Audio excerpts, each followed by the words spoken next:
இப்போ உன்கிட்ட கெஞ்சினே, இதே போல தொடர்ந்து கெஞ்சுவேன்னு நினைச்சியாடா?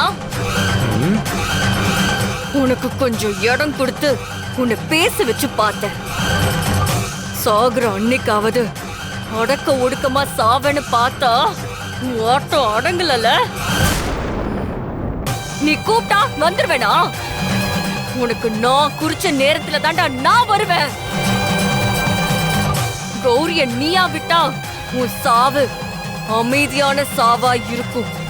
இல்லனா நீயே எதிர்பார்க்காத அளவுக்கு உன் சாவு கோரமா இருக்கும். ஏய் துர்கா, உன் மிரட்டலுக்கெல்லாம் பயப்படுறவன் நான் கிடையாது.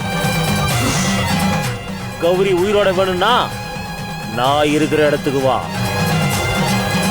நான் உன்னை கொன்னதும் அவளை உயிரோட விட்டுறேன்.